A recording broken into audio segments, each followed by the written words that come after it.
a dream. It was 1 a.m. and I was about to sleep when I heard a loud noise coming from the back door. It was a strange noise. At first, I ignored it, but when it kept banging, I got up and threw off my blanket to see who was there.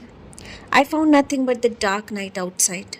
I picked up my phone to call my best friend, but I felt something was off in my room.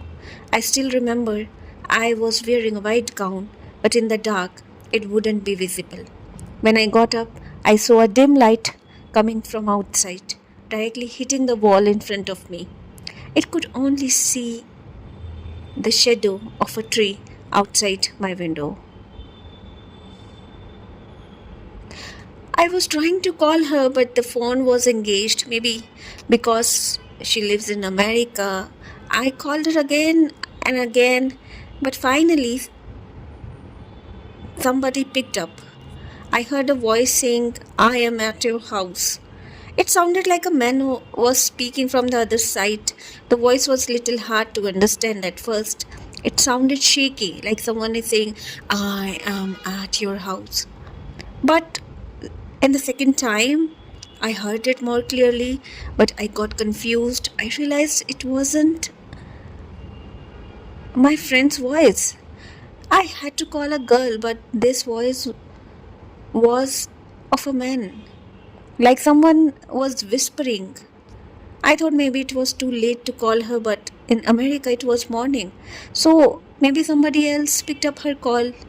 Still, why was he saying that he was in my house? There shouldn't be anyone here. I knew my parents were away and I was all alone in the big house where all the old stuff were kept. Well, my grandfather used to buy old voodoo dolls and keep them in the basement. And he always told us, even my grandmother also, she used to bought such voodoo dolls from the stores or from the empty places. And she always told us, basically me, that these dolls were for our protection. I had only read about those dolls. They were small and tiny, made of wood, and had hair. It looked like they used the actual hair of the people they were meant to protect. That's what my granny and my grandfather used to say. But I had no real idea about the dolls. I was thinking about them when a strange sound from the harmonium broke my thoughts. Initially, the sound of the harmonium keys came from far away, a faint note at first. Then it grew louder and nearer. At one point, it was so loud, I felt like someone was playing the harmonium right next to my ear. Feeling uneasy, I decided to check the house. I turned on the light and got up and walked around, heading toward the direction of the sound. I remember that when we were shifting to this house, we had kept the harmonium in the basement. I was never really interested in it, but since it belonged to my sister, who loved playing it, we stored it safely downstairs. But now the sound wasn't coming from the basement. It felt like it was coming from the next door or even from inside my room. As I moved from one room to another, I noticed a piece of paper on the ground. My foot accidentally stepped on it. Who kept this here? I wondered. I bent down to pick it up, and as I did, a chill ran down my spine. The handwriting looks just like someone I had loved a lot and lost him. He used to call me Laddu, a nickname only two people ever used, my grandmother and my loved one. That piece of paper reminding me of his presence, and my heart began to race. At first, I had tears in my eyes, but then I found it strange. It was quite dark outside. The lights inside were on, but they were growing dim. I could feel only darkness closing in. The eerie tinkling sound of harmonium and that letter made me realize something was not right here. I took the paper in my hand, grabbed it tightly, and walked back to my room. But then the sound of the harmonium had faded. I thought maybe a mouse had jumped on it, which could explain the strange sound. As for the piece of paper, I assumed it might have fallen from my diary, that one were kept all the letters from my loved ones. I tried calling my friend again, since I had completely lost the urge to sleep, but this time nobody picked up. I figured she might be busy or would call me back when she was free. I dropped her a text and decided to take a bath. Hoping it would help me relax, I felt a strange dizziness around my head, and bathing seemed like a good way to clear my mind. But I also knew the timing wasn't real well, it wasn't ideal. It was 3 a.m. now.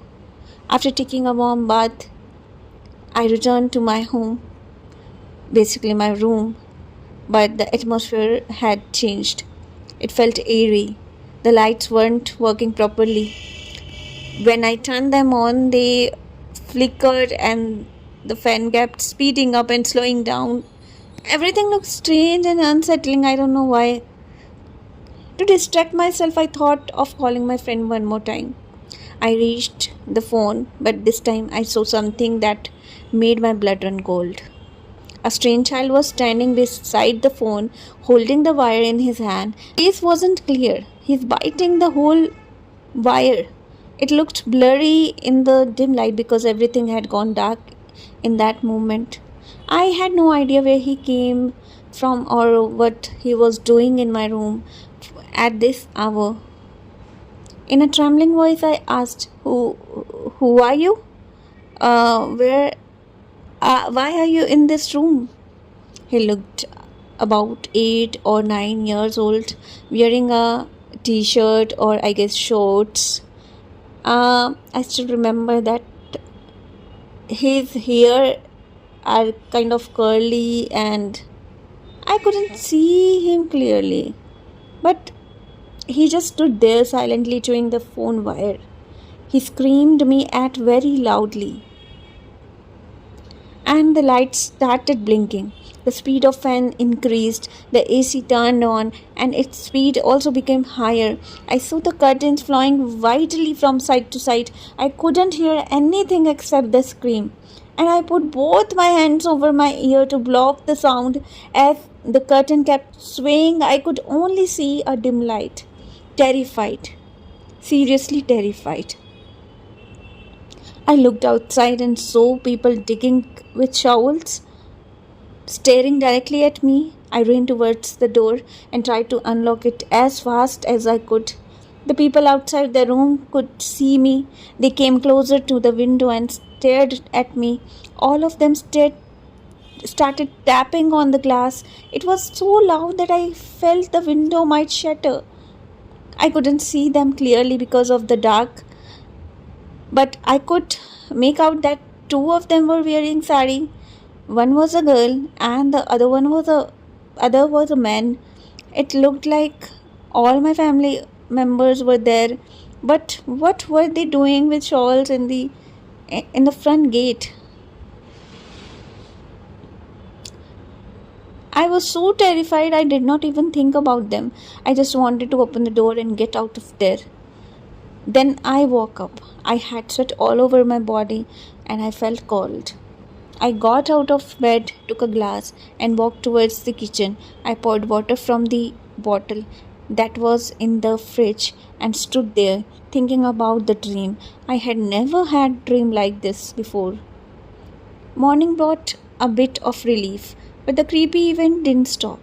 After that night, I had another dream. I was sitting in a room and there was a mirror in front of me. The room was the same as the one I am living in now, but in this dream, there were a strange mirror. I was staring at it and saw my own reflection, but I was wearing an old coat like something someone else would wear. The bed I was sitting on looked different, unfamiliar. My reflection was starting back at me in a way that I felt off. It was terrifying. I still remember whenever I think about that dream, it felt like something is not right. Suddenly, what I saw in the dream, like the reflection stepped out of the mirror and started coming closer. I tried to hide, but the image, my own image, grabbed me by the collar and tried to pull me into the mirror. I woke up abruptly, drenched in sweat, breathless, and deeply scared, just like before. After that, I kept dreaming of doom, excess, and of things I couldn't explain. My family couldn't help me. They couldn't tell what was real anymore. A strange note that read, "Help us," only deepened the mystery. I went near the mirror. It was different from the one I saw in the dream, but still I couldn't help wondering, does it have any connection to my dreams? And why are these dreams coming to me so often? I started to think maybe something is really there, or is it just my delusion? I looked into the mirror and everything seemed normal. My bed looked at the same, my room just looked the same, and I looked the same. Maybe it was hallucinating. I was hallucinating in my dreams or something else. Finally, my parent came home. My mom bought a lot of stuff for me. My dad, who works in the Merchant Navy, bought back some things from his job, some rare sea creatures and fishes. He told me to take care of them since they are very rare and hard to find. I thought about telling my mother about the dreams, but in the end, I decided not to. It was just a dream, and I didn't want to take it too seriously. Both my mom and dad work in the Merchant Navy, so they usually came home once in a week. I was comfortable with that because when I was quite young, I was well taken care of my grandma. She passed away last year, but I told my parent that I could manage on my own.